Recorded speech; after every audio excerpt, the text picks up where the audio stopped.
Peace everyone, Unmask here, and welcome back to the Pastel live stream. Forgive me, my microphone kind of fell down a little bit over here. I want to make sure you guys can hear me okay. Anyways, so we are continuing our pastel portrait, and I am using the same colors that I did last week. And if you weren't here for those colors, I have 4 of them here. So I'll go over them really quick. The first one is 770. The next one is 642. And then 110. And the last one is 640. So those are the 4 colors that I'll be using. And what we're going to be working on for today is we're going to put in the skin on her left shoulder, and then we're going to refine the skin on her left shoulder and her right arm and all of that. Hello, Arnie, Adya, Carrie, and Dips. Thank you guys for coming by and hanging out. And of course, if you guys have any questions for me, don't hesitate to ask. Anyways, what I'm going to do first, I'm going to use my 770 color to put in some of the darker shadows that occur down here.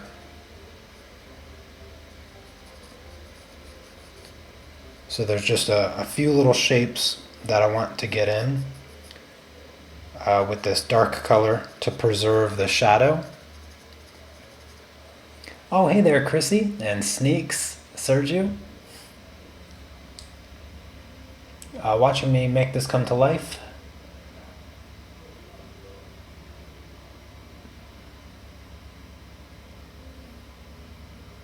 Oh, hey there, Sherry.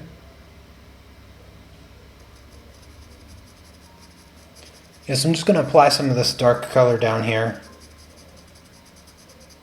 for the shadow in her armpit. And that's pretty much it for this color. Just that tiny bit down there. And then now what I'm going to do, I'm going to switch to the 110, the light gray. And I'm going to put in the highlights. So there's a highlight that goes right here. So the same exact procedure that we did with her other arm.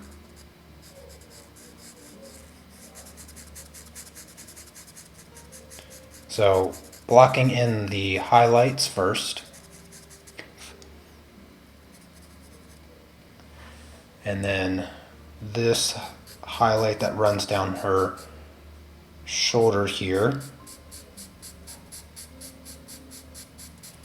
I was considering adding some colors today, but there's still a lot of work that can be done with just these 4 colors, and there's no need to complicate it right now. So I decided to just keep it with these 4 colors for a while, and next week what we'll do is we'll work on the face.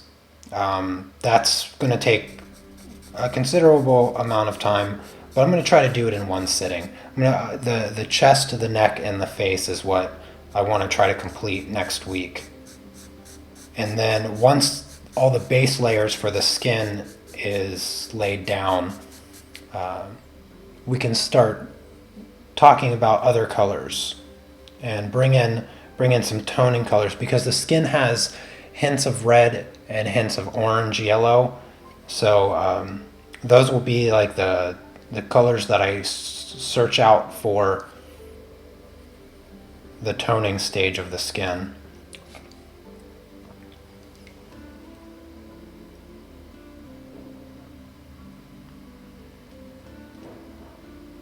Hello, Peter. Manuel's page. How am I going? I am going quite well, actually. So no news yet on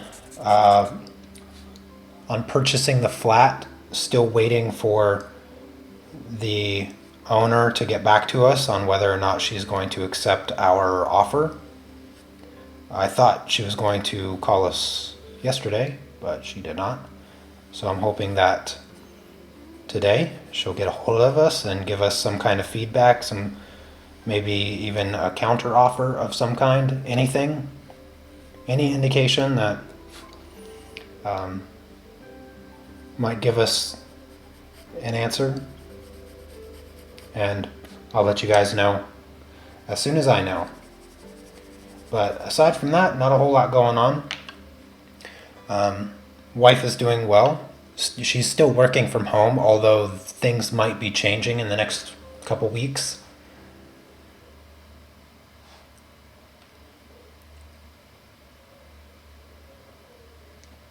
All right, so now that I have the highlight blocked in, I'm going to use the 642 to do just a base coat over the entire skin, just like I did over on the arm, on the other arm.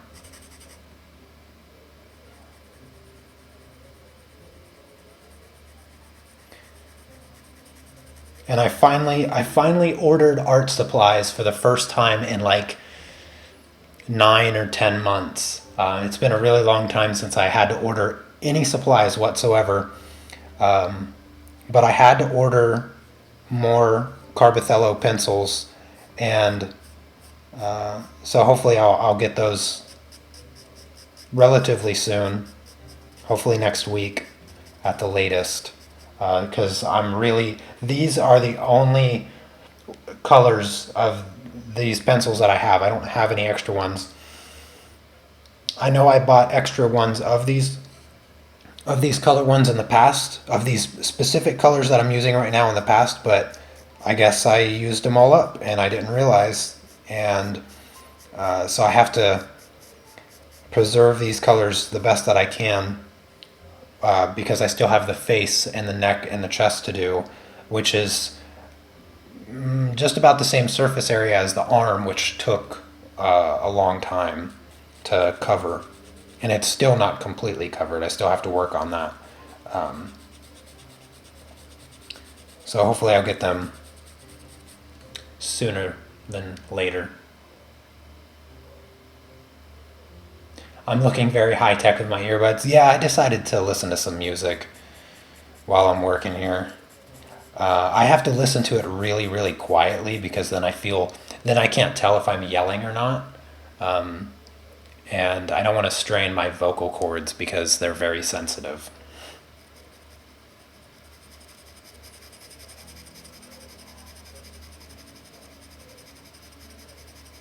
So I'm listening to All That Remains right now.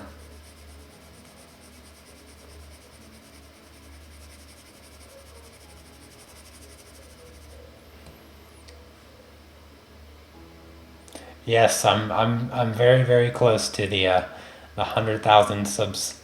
Yeah, I've been checking it the last couple days, and I think I have right around 1,000 subs to get.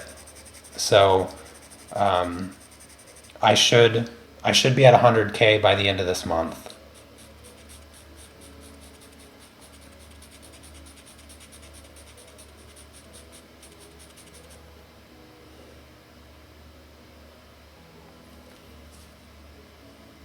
Hello, Tessa and Jesse. Did I miss anybody else in the chat? Apologize if I happen to miss anybody. Oh, hello, Barbara. I see you there.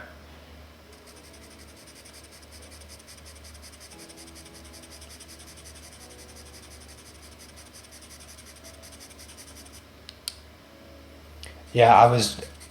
Since you brought up the 100K milestone, I was thinking about the live stream today,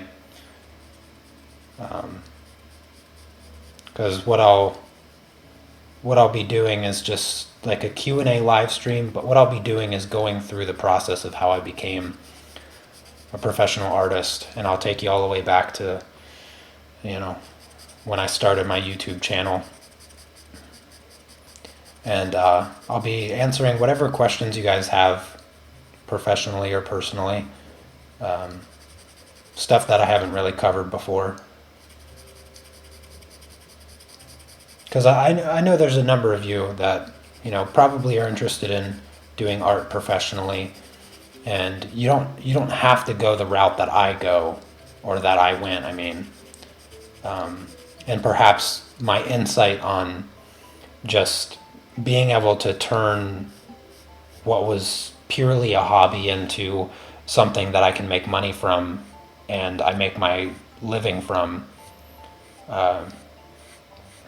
Maybe I can give you some basic business insight to consider.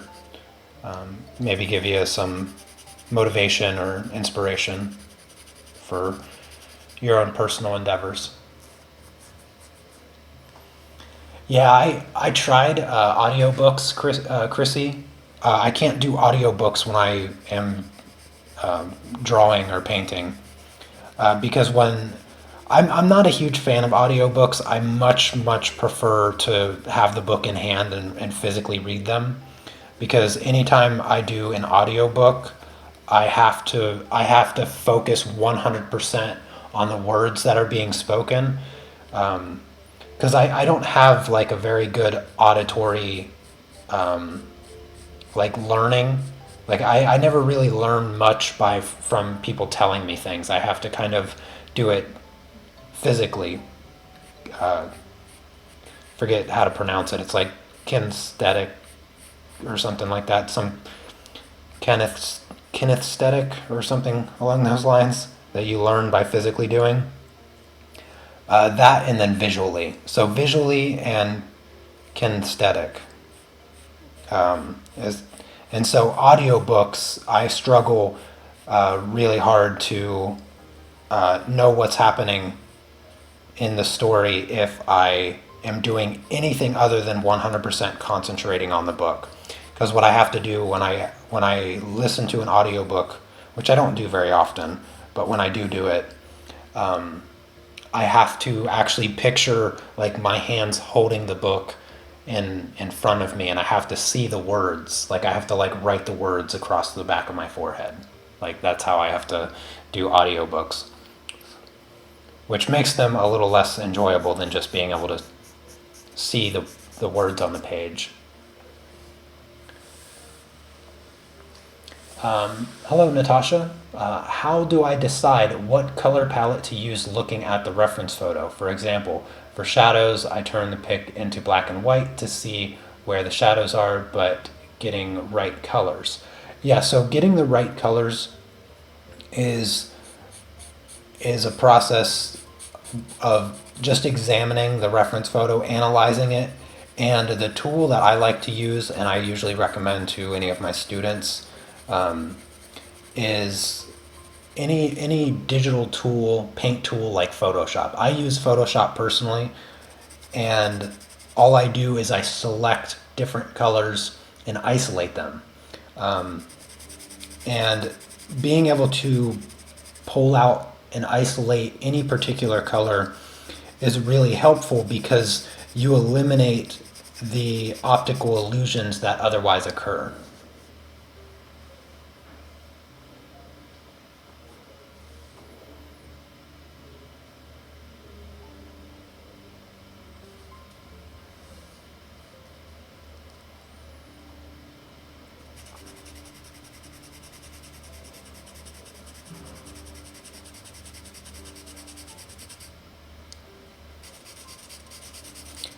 I do have I have an old tutorial, Natasha. If you search, what is it? How to color everything, a guide to an effective color palette.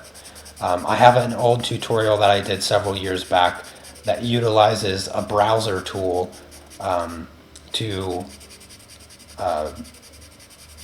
to isolate your colors and create an effective color chart or color palette. And that same method, I mean, it's probably like 3 or 4 years old now, but I use that same exact method. I just use Photoshop.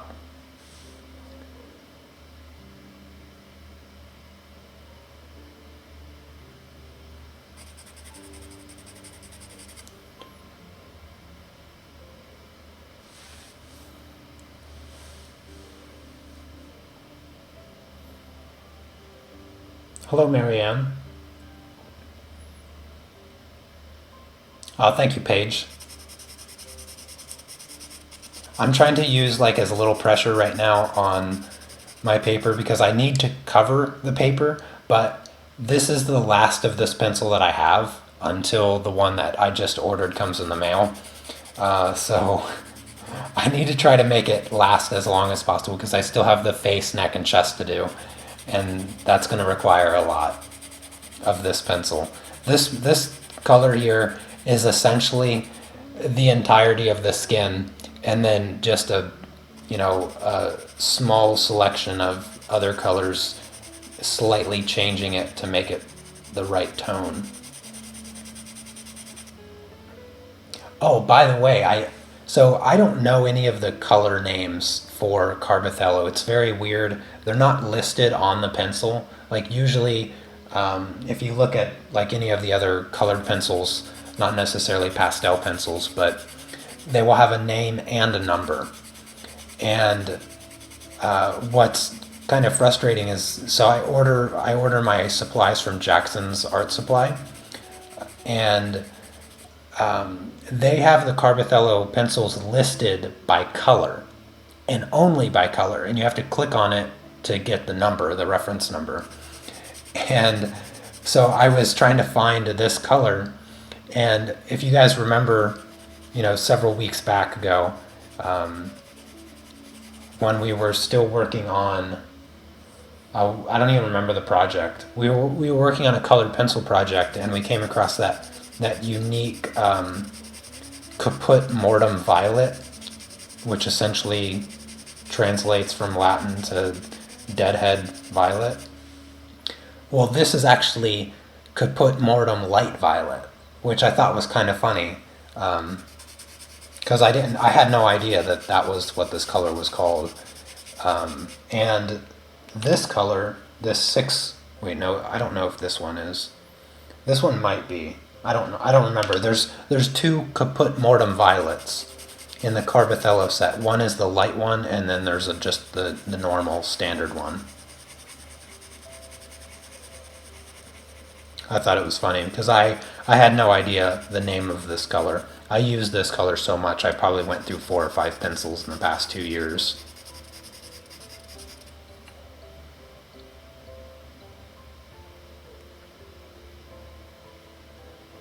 Do I have a preference between pastel pencils and color pencils? No, I don't. I like them both equally, but they both, they both have their positives and negatives, and each of those positives and negatives outweigh, or they equally weigh. So I enjoy them both just the same, and I wouldn't want to give up one for the other.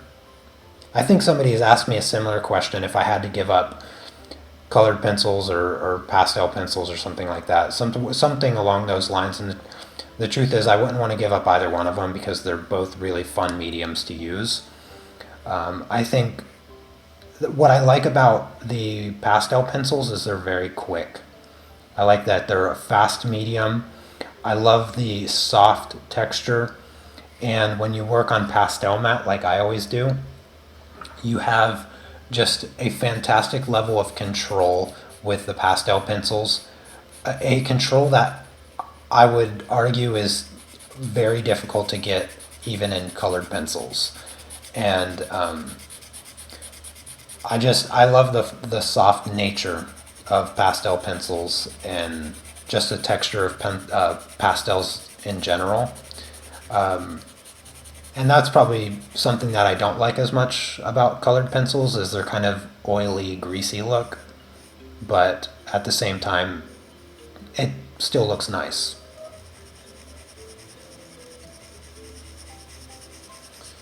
So both are really great mediums, and I wouldn't want to give up one or the other.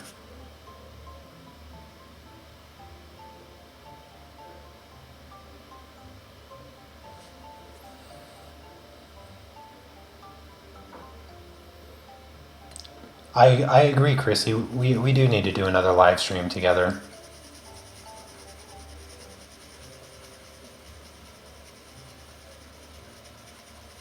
We need to figure out how I can do the co-op live stream with you guys, or something like that. maybe if you hit me up this week or something, maybe next Wednesday, since you stream on Wednesdays, I could probably do something next Wednesday. So let me know, just message me on Facebook or email me or however you want to contact me. And let me know, and maybe we can, maybe over this weekend we can try to figure something out as far as streaming, since I stream from a Mac and I don't have access to the OBS plugins that you guys use or whatever you do for your co-op streamings. But yeah, I'd like to stream over on your channel, Chrissy.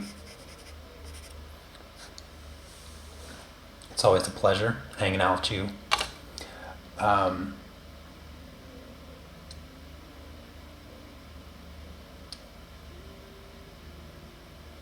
Would I rather give up my lustrous voice or my over-the-top bright smile? So, dude, you're getting ridiculous. Okay, you're getting ridiculous. Because I have neither of those two things. I can't give up what I don't have, so...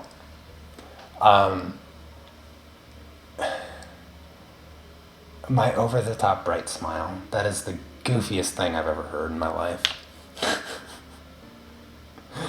Alright, well anyways, let's see, what do I need here?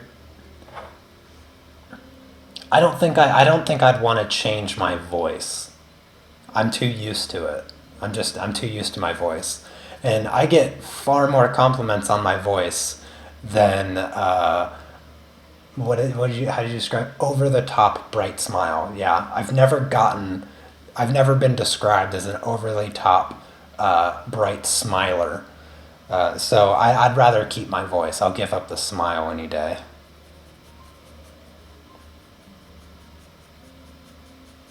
Because I think I get a comment on my voice just about every other day.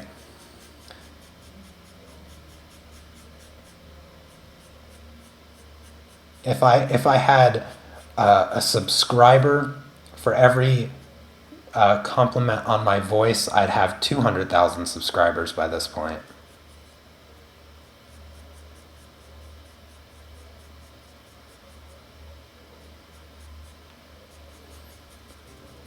I'm just using my little paper smudger here. There is something wrong with the paper. Right there. I don't know what it is. I don't know what this is. There's like this white dot. Can you guys... It's kind of small, but there's a white dot there, and no matter what I do, I can't seem to cover it. I've never seen that before. I have no idea where that white dot could have come from. Oh well, that kind of worked. That worked a little bit. Now I need to add some shadow to the arm here.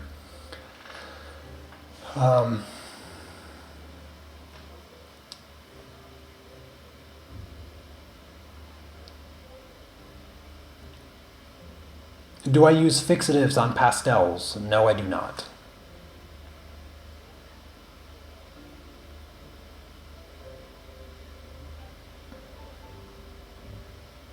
Indeed, Wendy. Sergio does come up with some really goofy questions. But that's why I love Sergio. He's got the best questions.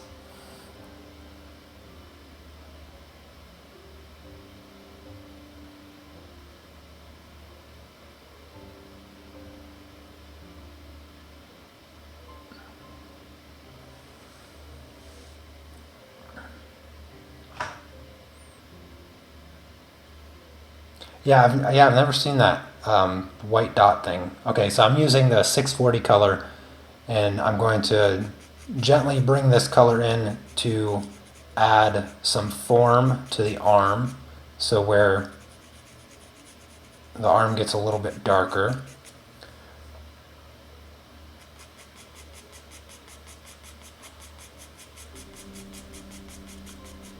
I'm going to use some of this color, and I'm also going to use some of that 770 color for some of the shadows.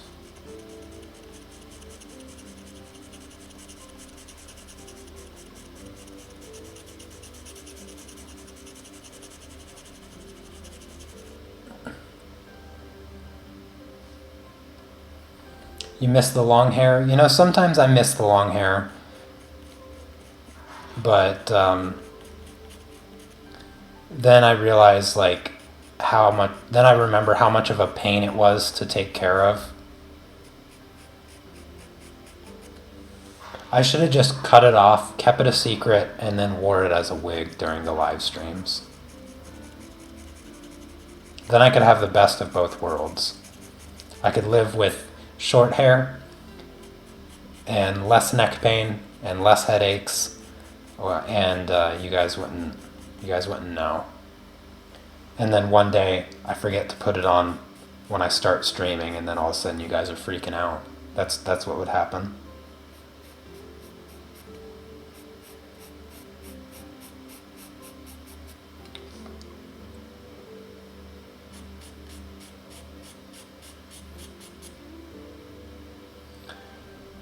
The paper I use is with pastels. I always use pastel matte, especially with pastel pencils. When it comes to pastel pencils, there's just no alternative to pastel matte, because there's a level of control that you don't get anywhere else, and I've tried to get it other places and it just doesn't exist. And it's very hard to describe what that level of control is, but essentially the level of control is like almost like layers in Photoshop, like transparent layers. And at the very, very top, when the paper is completely covered, you can gently brush the pencil over the paper with like zero pressure, and just gradually build up that color as though you're putting like transparent layers of the color on top. And you can get the most subtle changes between colors that is just magical. I don't have any other way to describe it. It's magical. I'm adding a tiny, tiny bit of this brown over top of my highlight here, because the highlight turns a little bit brown there, and so I want to add that. And then I'll use the little mixing tool, the little paper blender.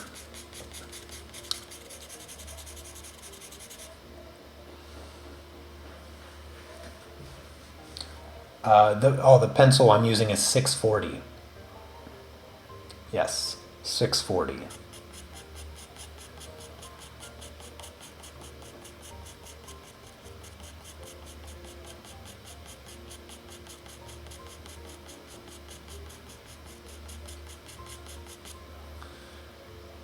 Alright, now I'm going to use a little bit of the 770 color to continue to darken the shadow. It's kind of an odd shadow actually. When I look at it, it almost looks like a bruise because it happens like right in the middle, and it's like this weird triangular shape right here on the shoulder.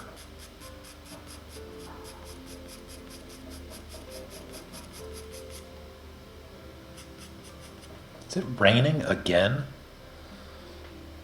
All it does is rain here. We've had like 3 nice days this year.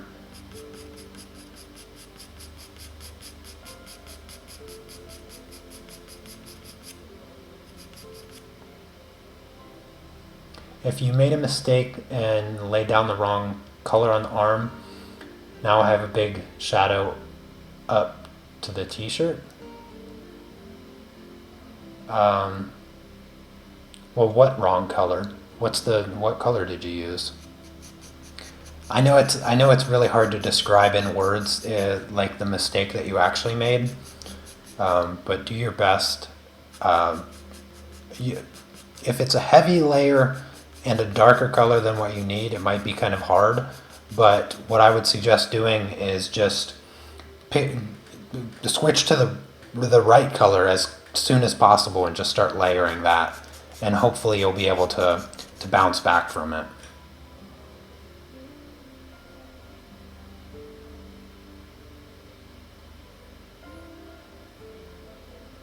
Interesting discoveries, Chrissy. Have Have you discovered a paper that you would prefer other than pastel matte, though? That is the real question.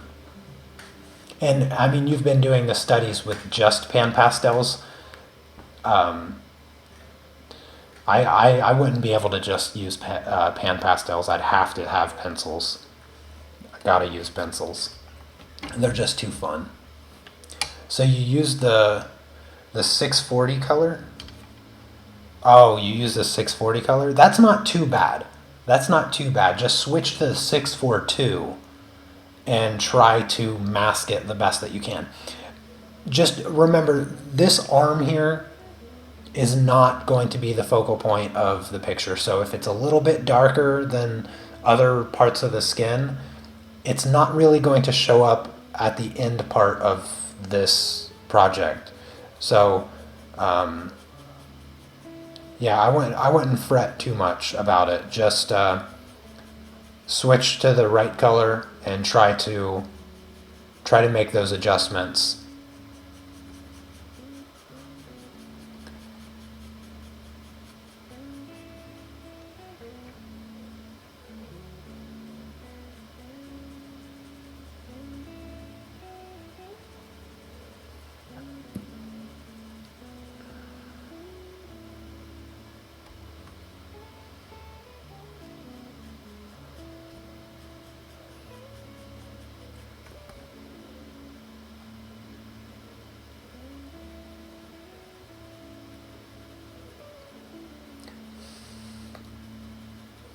Trying to soften the edge of this highlight here.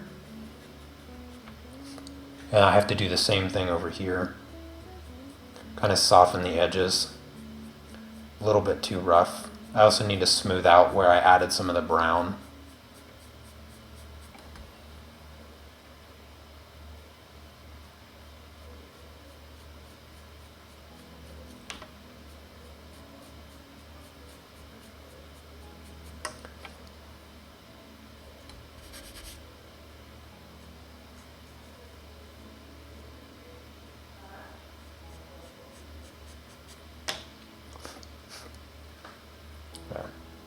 That's better. Now there's a bit of highlight coming in up here, so I'm going to use the 110 to just lighten that skin right around this shadow here. It kind of gets a little bit brighter, and it's a reflection like from the ground or from the wall or something like that, and so it's desaturating the skin, turning a little bit more gray. Kind of a subtle thing. You gotta look for it to see it. You have the same thing happening here. It's turning a little bit gray.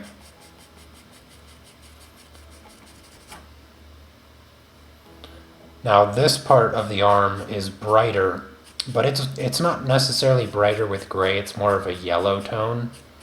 So we'll add some yellow to that when we get to that stage. Up here the skin turns a little bit more gray. I'll just smooth that out. I don't want to go too heavy with the gray right off the bat. I just kind of want to give it a hint of gray, blend it out, and then just rework it over and over again.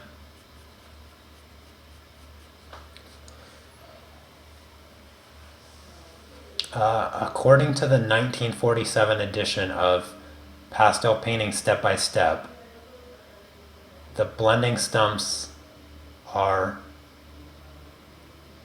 camels, stumps, and rolled paper tortillion stumps. These ones, the one that I'm using, honestly, I have smoothed out. I use sandpaper to clean them and to sharpen them to these really nice tips. Honestly, I can't tell if this is rolled paper or not. Yeah, usually you can see like the ripples of the paper. This seems like a solid kind of papery like material. Yes, there is a reference photo for this, and for those of you that support me on Patreon, you can find the reference photo over there on part 1 of this project. the reference photo along with the line art that I created for it.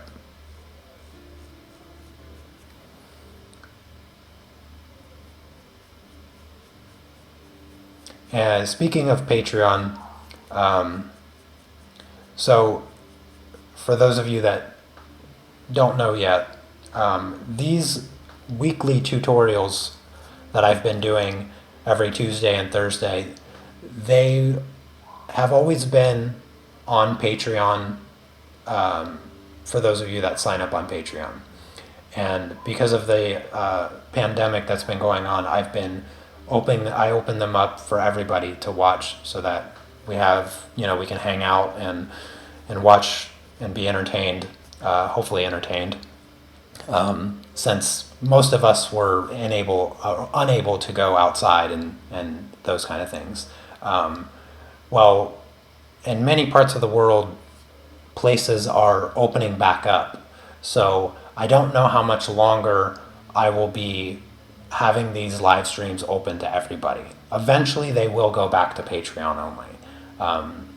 But also with things opening back up, I'll be able to start producing the Peaceful Pastel series again, as my wife should be heading back to work. I would say when my wife heads back and she starts going into the physical office, most likely at that point is when these live streams will go back to Patreon, and then I'll start working on new episodes for Peaceful Pastels for everyone. So I just want everybody to know that eventually they will be going back to Patreon, and if you ever want to continue, hanging out and asking questions and learning from these specific projects that I do on Patreon, well, you are more than welcome to head over there and support my work.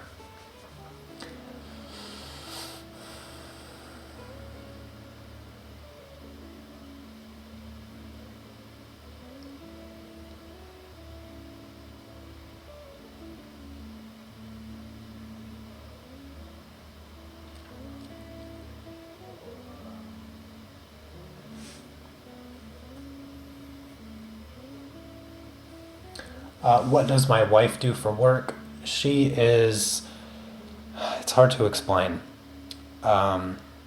She works for a company that makes chemicals for cleaning, specifically electronic cleaning supplies.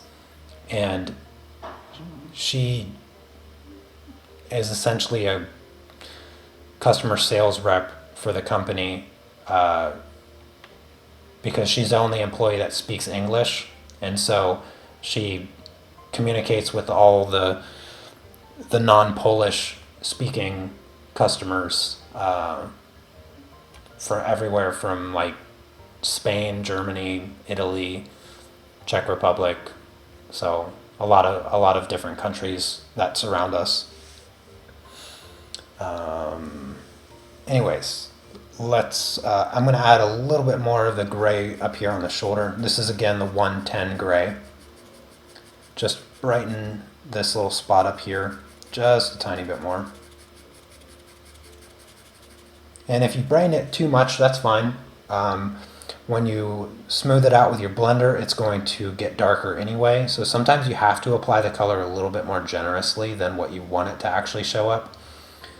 That way when you use the little blender, it goes to the actual value that you want. And the same is true with darker colors. Sometimes you have to go a little bit darker in order to get it to show up the way you want. Now there is a crease right here, but I'm going to wait to put that in. I want to darken the shadow a little bit. I'm using the 770 color.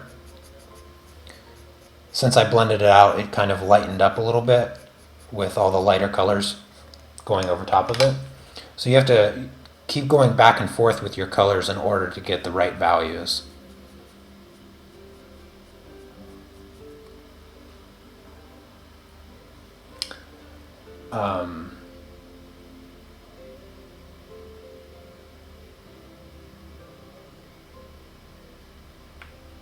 Hopefully I didn't miss anything in the chat. If you guys If anybody asked any questions and I missed the question, you're more than welcome to ask the question again. I try to catch all the questions first time around, but sometimes I miss them. All right, now I'm switching back to the 640 color, and I'm just going to redo the gradients from the shadows.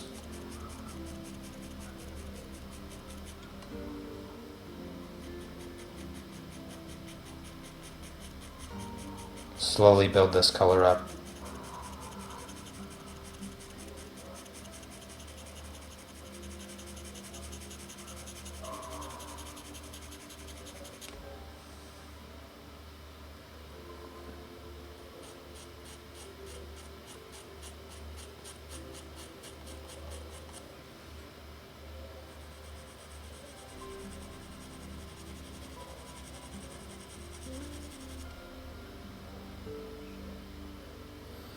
Is there a particular shade of pastel matte that you like to work on?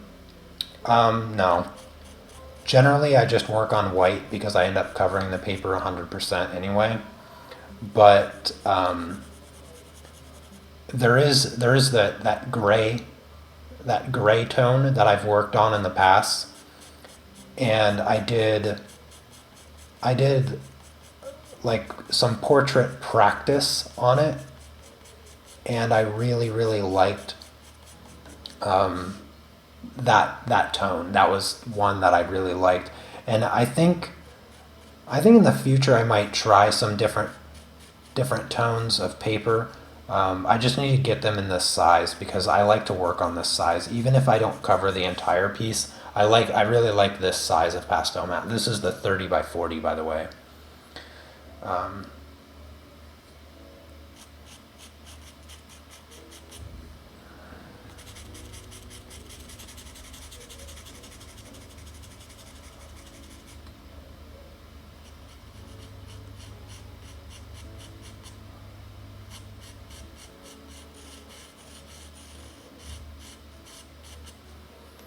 Alright, time to blend some of this out.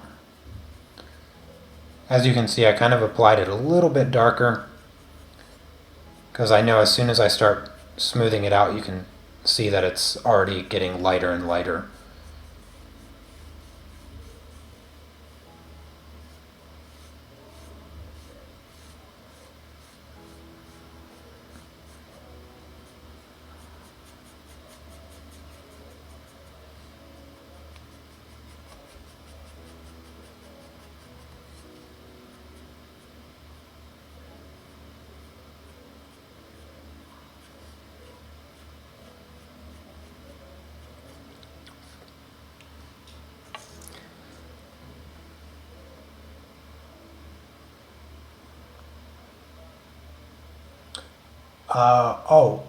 You asked when.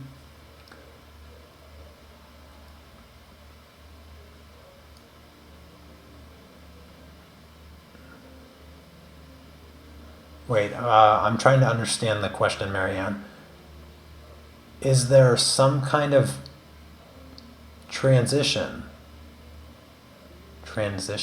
in the work? I don't think I'm understanding the question quite right, Marianne.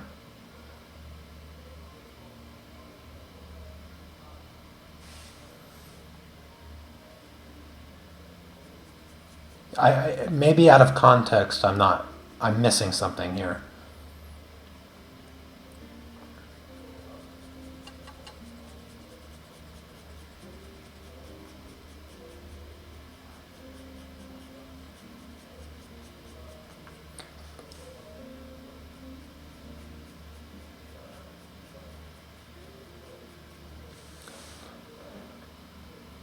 I still feel like I need to go a little bit darker on the shadow and the shoulder, so I'm using the 770 color again.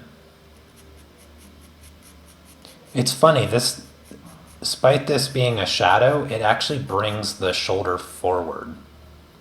I don't know, it's weird. Usually shadows have the opposite effect, but in the reference photo it almost looks like it's coming forward.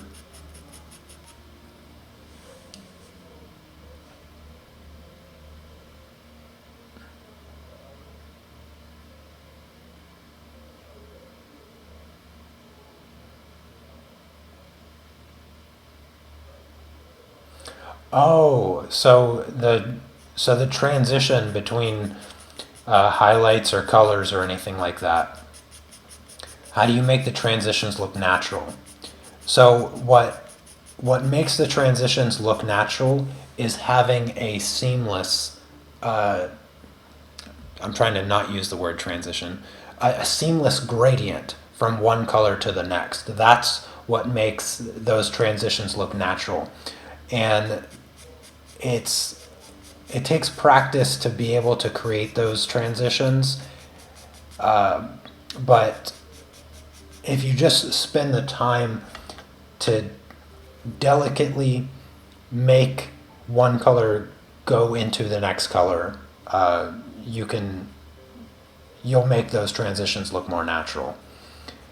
And usually, what it is, it's just a balance between one color and the next. So the color that you want the transition to go towards, use a little bit of that color, and then if it's too stark, then use a little bit of the color to take it back the other direction.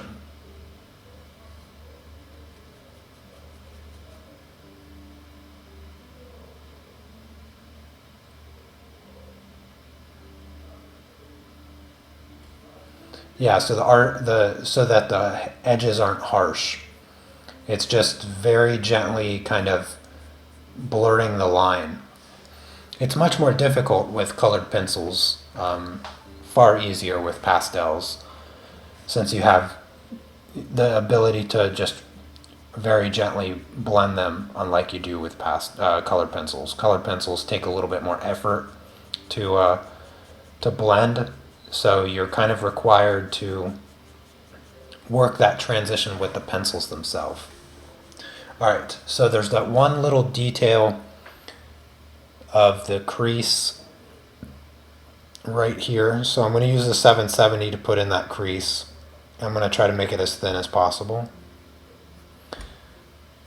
And I don't want to leave it that dark, so I'm going to just slightly blend it out so that it doesn't feel so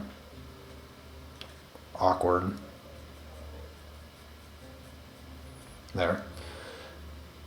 Subtle little crease.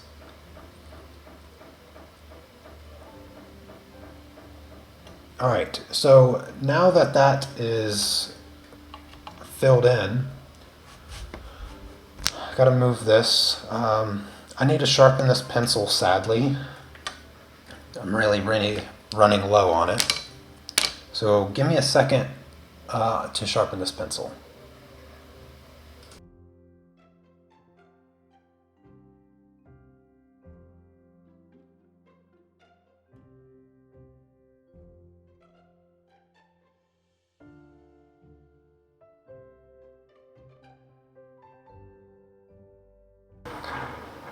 Okie dokie.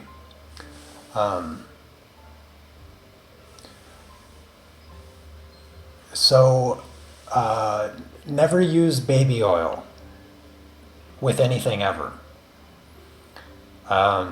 Baby oil, yeah, okay. Wendy's got me covered there. Yeah, I'm not a baby oil advocate in any way whatsoever. I actively discourage any use of baby oil. I condemn the use of baby oil. It's called baby oil for a reason. If it was called pastel oil, then you might have an argument, but it's called baby oil. Baby oil. Like motor oil, you probably wouldn't blend with that because it's motor oil. Anyways, I'm gonna zoom out here because I'm going to work on the arm.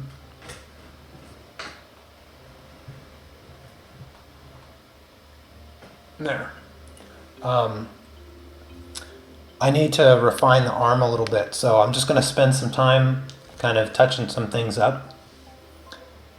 And yeah, that's about it. I need to create those adjustments in the transition for these highlights here. Soften those edges.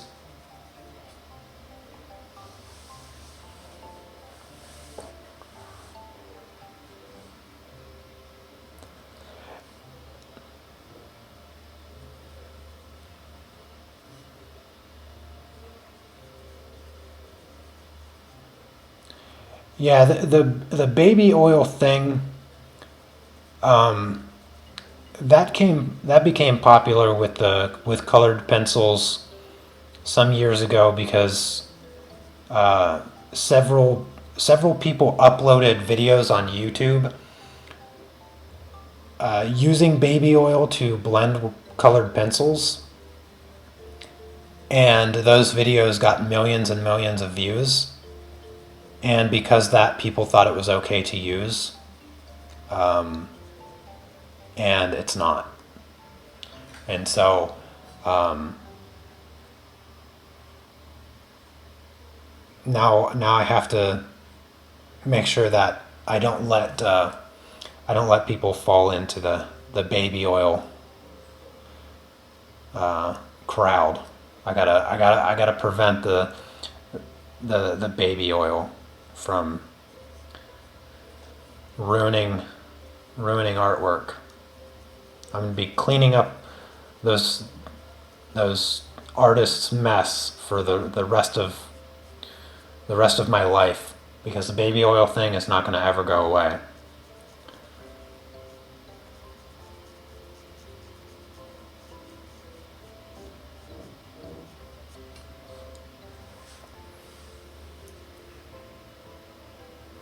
Yeah, baby oil is a solvent.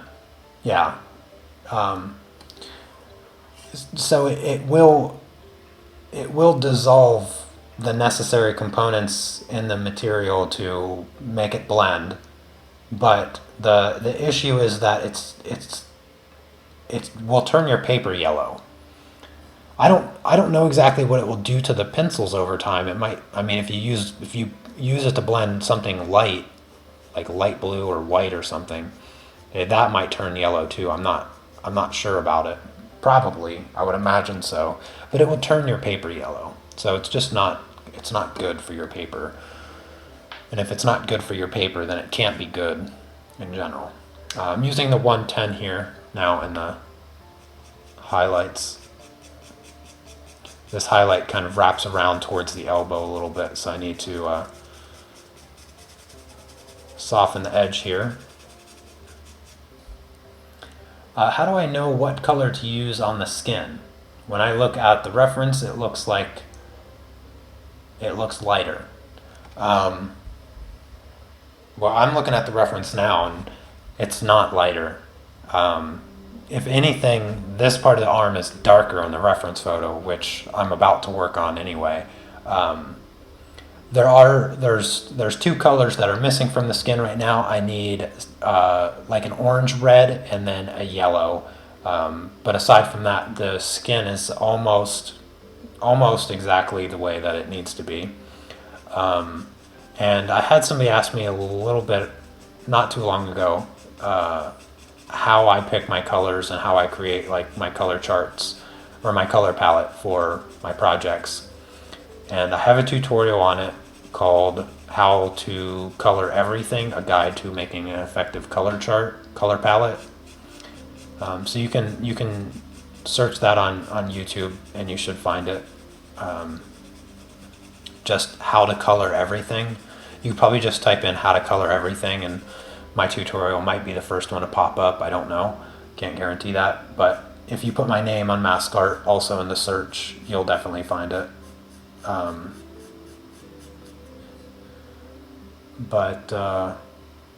Yeah, really what it comes down to is just understanding the colors that are in the reference photo themselves, and that just takes time of looking at the reference photo, analyzing it, and selecting the colors and isolating them. When you look at all the colors in a reference photo all together, you are subject to all the optical illusions that your eyes and brain fall for. And one of the most common illusions that our eyes struggle the most with is color value. Color value is greatly interpreted incorrectly due to all the surrounding colors. So if you have a dark color surrounded by a bunch of light colors, then that dark color is going to look significantly darker. But if you take that same dark color and you surround it by even darker colors, it's going to look far lighter than it actually is. And that's where our brains get messed up. And that's why you have to take the time to analyze your reference photos and not just simply guess what the color is. And that's how you get past that. And that's how I was able to just pick out 4 colors and start coloring the skin.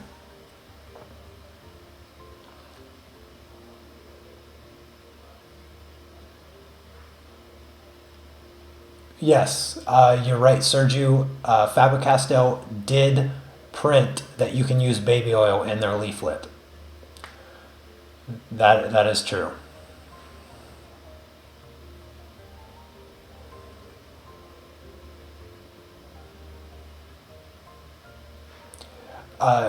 Sherry, so one of the most common mistakes when it comes to working with color is overcomplicating things. Uh, we we want to make it look exactly like the reference photo right from the very beginning. And though you can do that, it's overcomplicating something that would otherwise be relatively simple. The fact that I'm only using 4 colors makes this process tremendously easier, not only for me, but anybody that wants to follow along. And once you get a strong foundation with just a few colors, that's when you can take, a little bit of artistic licensing to the toning colors, and you can select a whole range of whatever colors you own, really, and start to tint the base layer in any way that you want. And that's what I'm going to be doing on this project once I fill in the skin with these 4 colors.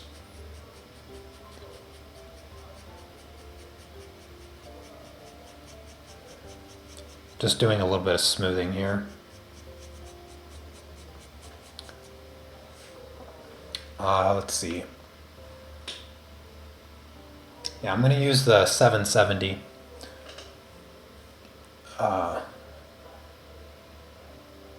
What did I miss in the chats?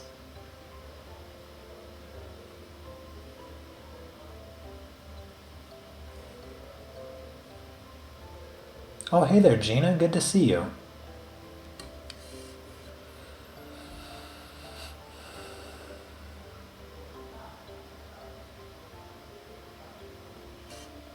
So I'm using the 770 here to darken up some of the shadows on this arm.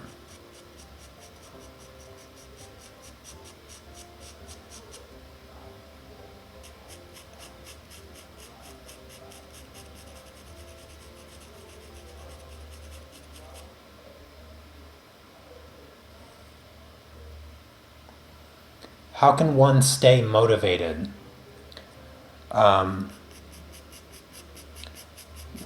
That's a really great question. I would say probably the best way to stay motivated, like non-art specific, because you just asked how to stay motivated.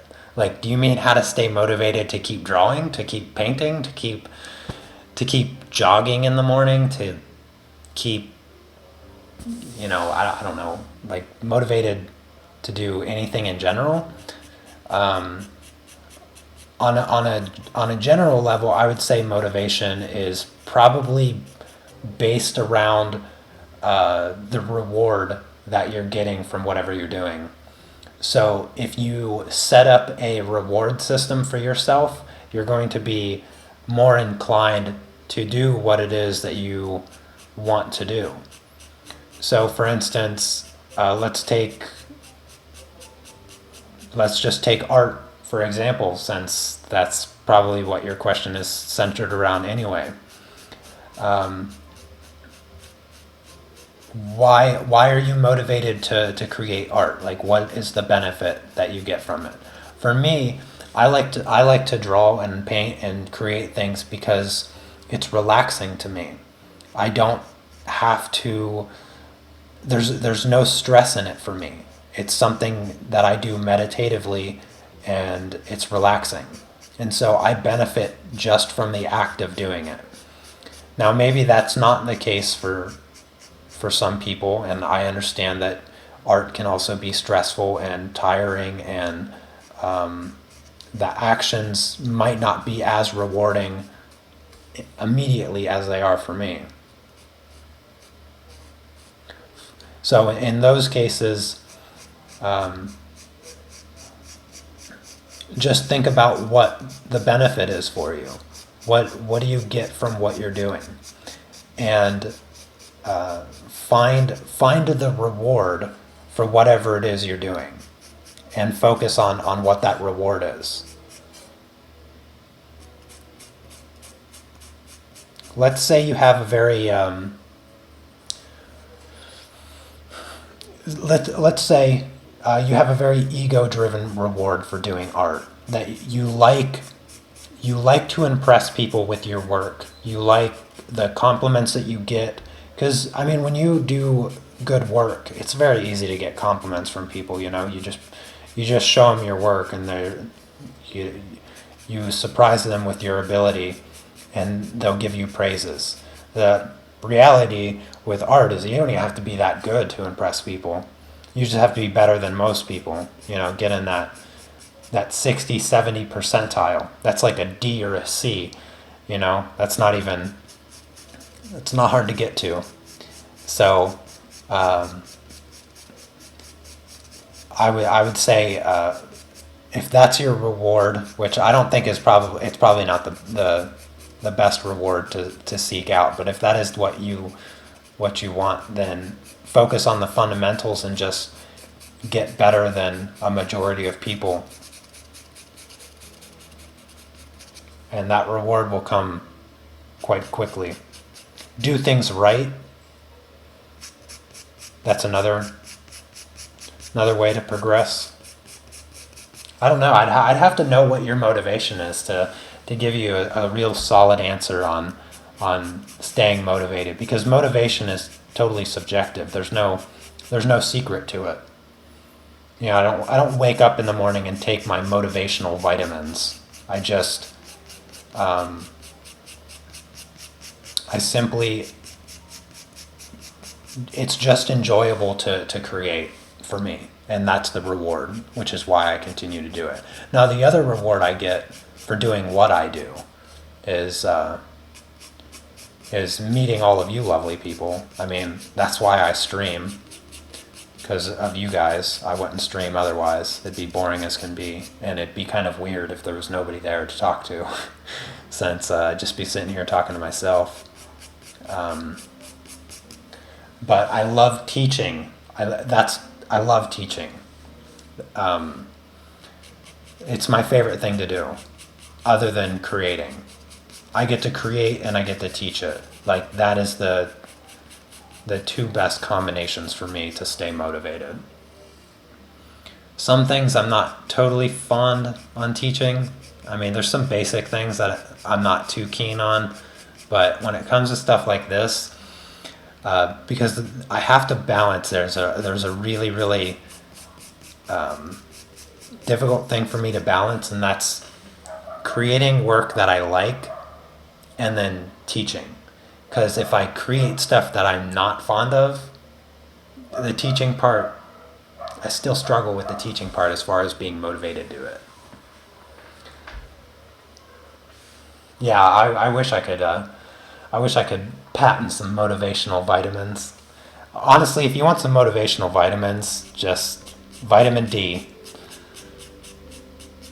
Vitamin D is very, very important for motivation. I can assure you of that. I'm going to try to work on this and fine-tune it without flipping it upside down. As much as I want to flip it upside down right now.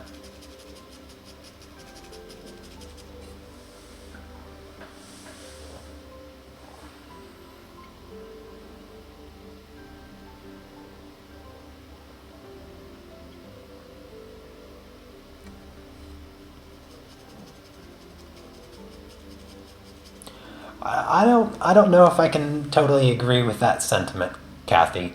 As far as if you find yourself lacking motivation to do something, then you should probably find something else to do. That's I'd have to disagree because there's an ugly stage in art. There's always an ugly stage when you're working on something. Like this piece here is not the greatest looking piece in the world. I just have the base layers on the arms, and in the stages of things, it's pretty ugly. There's going to be uglier parts when I start working on the face, and it looks like a muddy mess. And in those moments of ugly stages, a lot of people lose motivation. A lot of people lose hope of their artwork because they get in the midst of the ugly stage and they just, they lose motivation and they're just unsure and they're anxious and they don't know how to progress.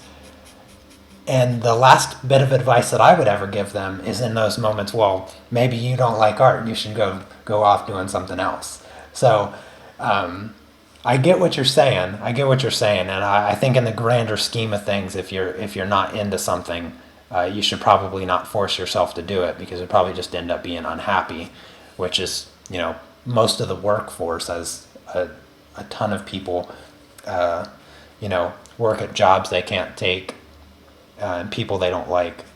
So, yeah, in some degree I agree with you, but in the general sense, I think I disagree, just a tiny bit.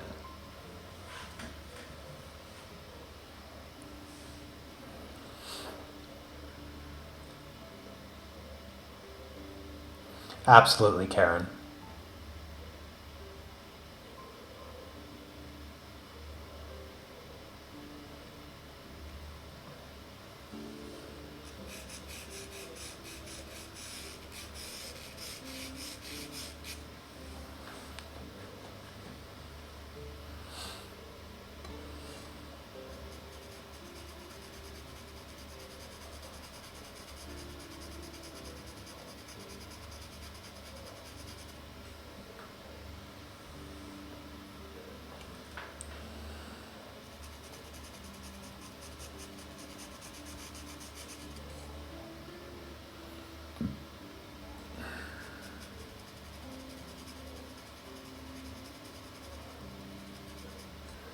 All right, let's switch colors here.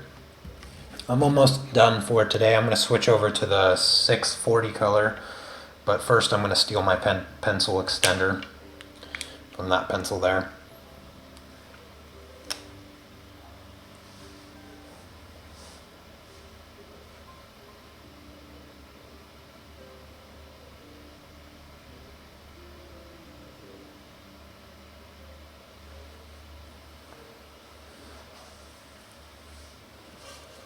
Again, the 640 color, and I'm just going to create a nice little gradient between these two colors here as it's a little rough.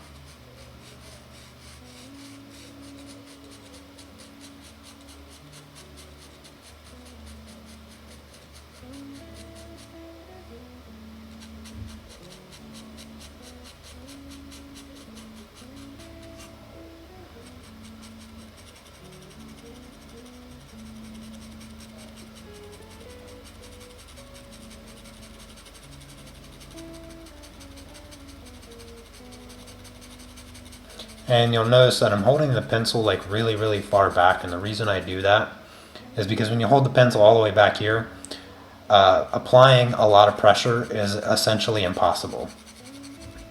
I'm really only using the weight of the pencil itself as pressure.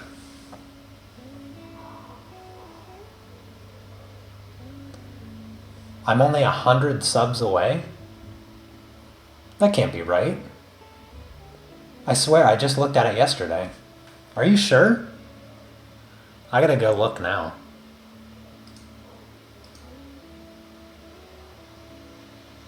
A 100 subs? YouTube does a weird, like, whatever it's called. They round They round the number. I have to look though. No. I'm 1,100 subs away. At least that's what it says on my end. Yeah, it says 98,920. So, I mean, I can still do a little bit of math, right? Like, that's 11, well, a little less than 1,100, 1,080, right? Okay, Wendy, you got my hopes up. I was all, I was all excited. I was like, no, I swear, I just looked at it. Go look on Social Blade.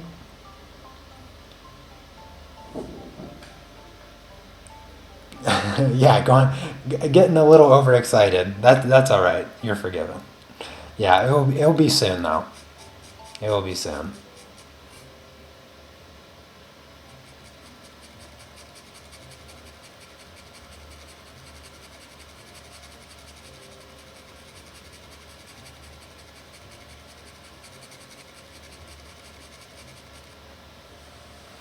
Wendy can't math.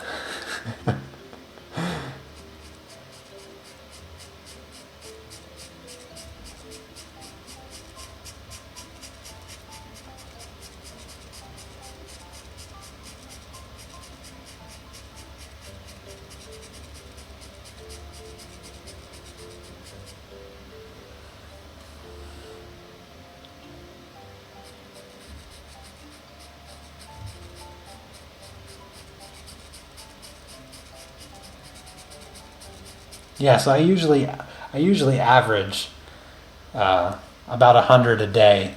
So 10 to 11 days from now. Actually, now that I think about it, 10 to 11 days from now could be as early as next Wednesday if I stream with you guys. So we might be celebrating the 100,000 live on the live stream if we get next Wednesday co-op stream. Wendy and Chrissy might have to keep an eye on it.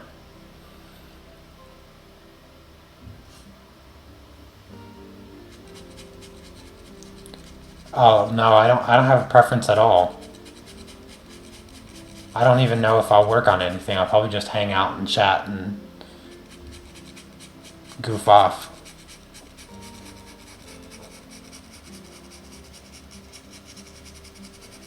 Maybe I'll just play. You guys can draw or whatnot. And maybe I'll just play video games.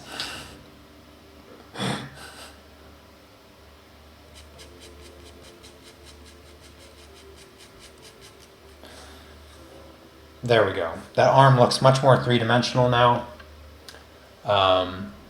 Need to bring in just a touch of gray for some of these highlights now. So this is the 110 gray. No new colors. Just bring out the highlight just a tiny bit more.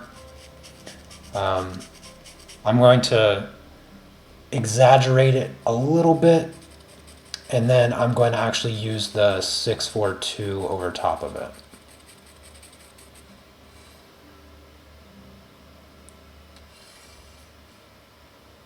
Oh, hey, what's up, CT? Good to see ya.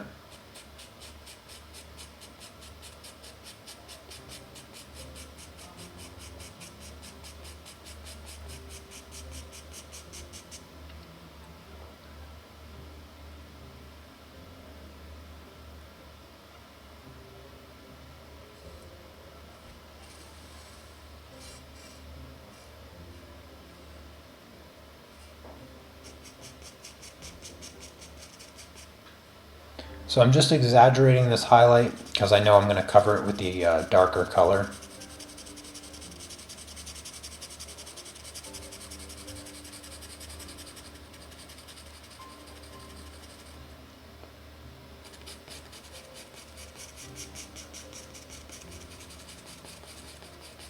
There we go.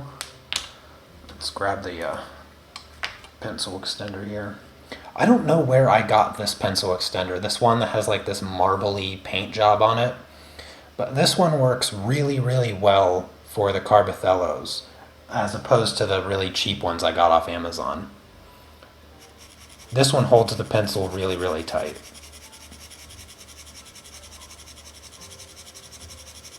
I'm using the 642, by the way. This is going to help me smooth out the arm. Make it nice and smooth.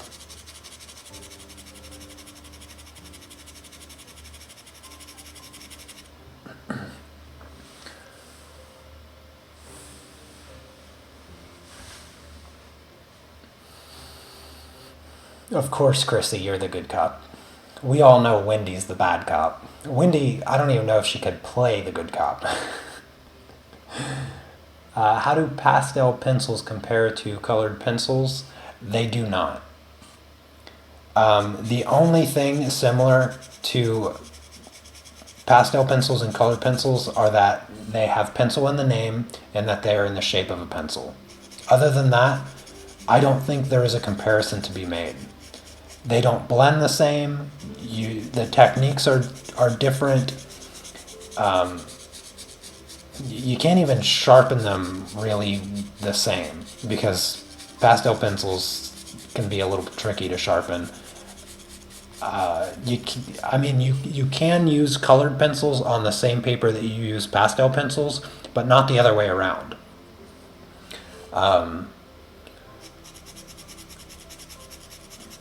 You can use wet mediums to blend pastel pencils, but it doesn't make any sense to me, and I don't know why anybody would do that to themselves because it seems like torture. I feel like they're different mediums, and I feel like it's like comparing oil painting to acrylic paint.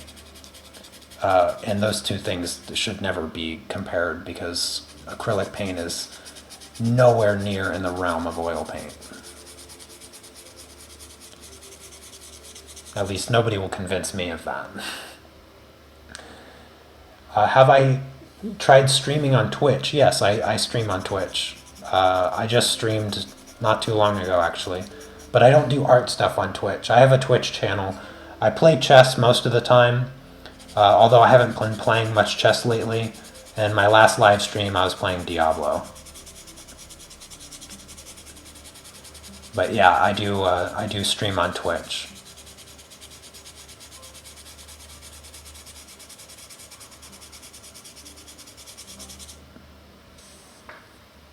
There we go. Starting to really, really smooth out now.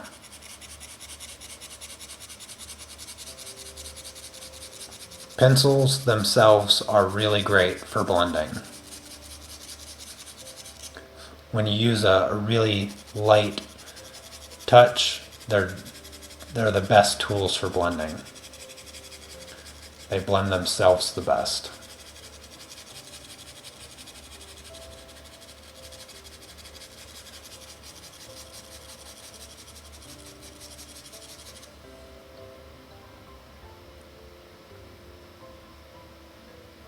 Yes, my Twitch channel is the same as my YouTube channel.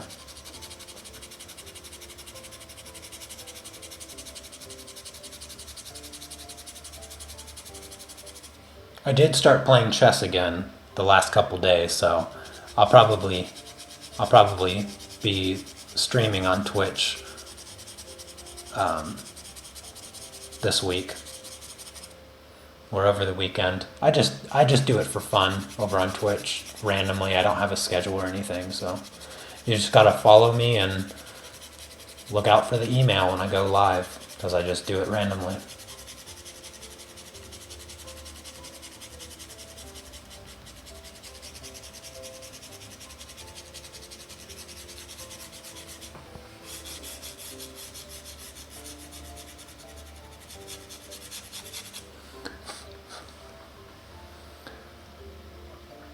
What brand of pastel pencils do I use? So I only use, for the tutorials, I only use the Carbothellos.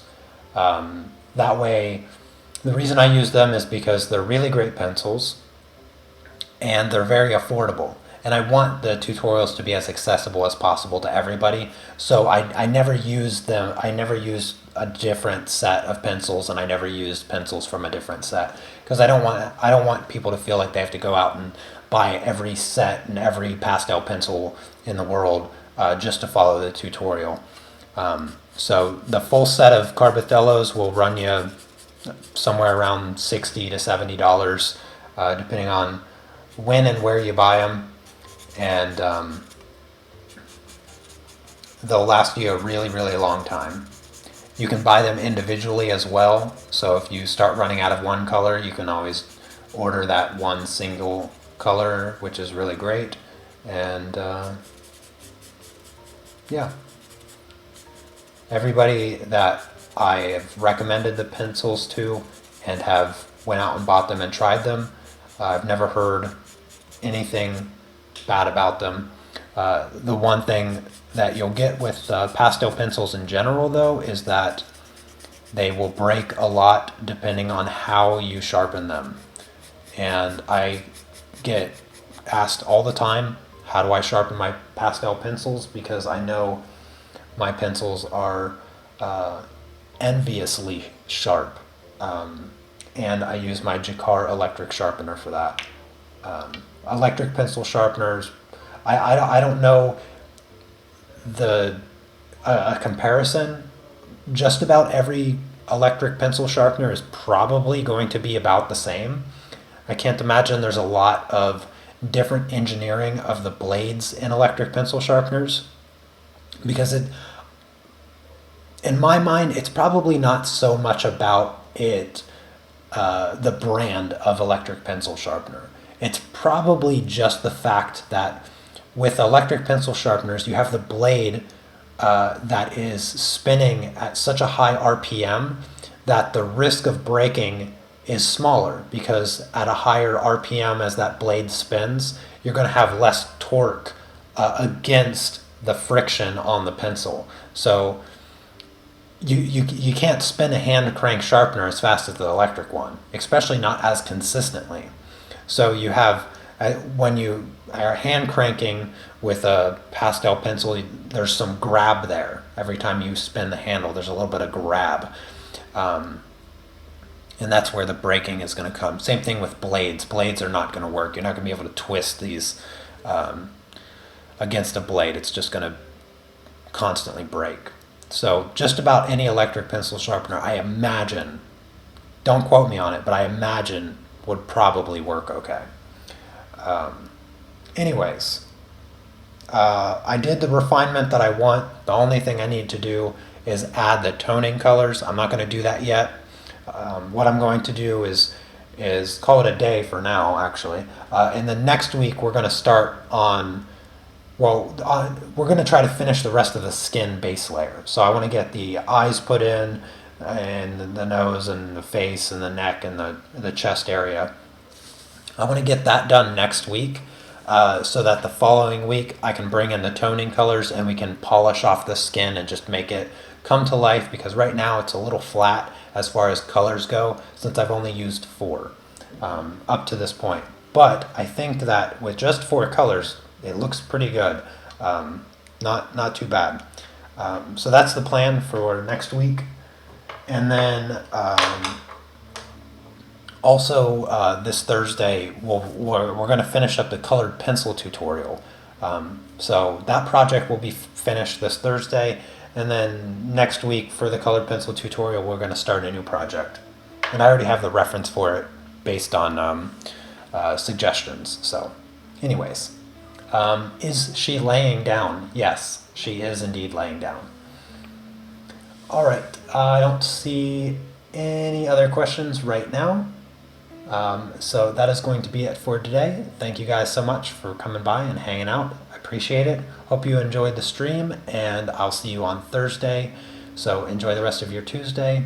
Stay safe, stay healthy, and I'll see you next time. Take care. Peace.